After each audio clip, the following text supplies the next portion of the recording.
The second circuit diagram we're going to look at is the indirect control of double-acting cylinders. A factory door is opened and closed by a cylinder which is controlled by two push buttons. The cylinder must always be pressurized and remain in a selected position. Only a pulse is required from a push button to get the door to move. So let's design the pneumatic circuit. We start out again by putting down our air supply in the form of a triangle, bottom left of the diagram. We add our air service unit, and then we need two control valves, one to send the cylinder out and one to bring it back again.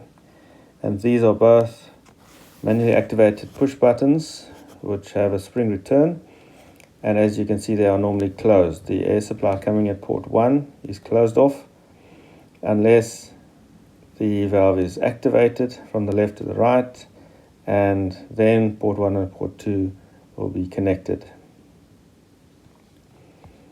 So these two valves are connected to the pilot ports of our 5 3-way valve.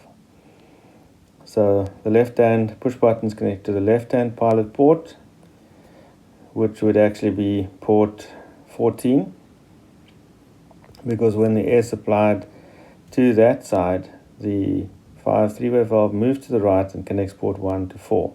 So therefore you call the pilot port on the left port 14. Alright, the opposite side, the right hand side push button is connected to port 12, and that then pushes the valve back, connecting port 1 and 2. Ports 5 and 3 are the exhaust ports. Port 2 and 4 are the working ports or delivery ports. All that's left is to connect up our cylinder. That's a double acting cylinder this time, not a single acting cylinder.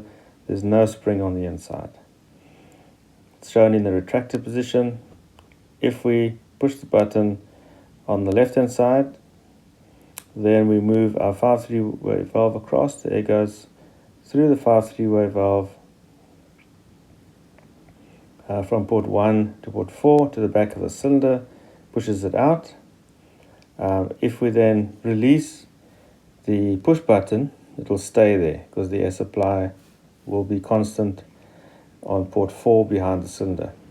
If we then push the second push button on the right, the air supply will reset our 5 2-way valve and push it back to the left, connecting port 1 and 2, putting the air supply at the front of the double acting cylinder, pushing it back to its original position.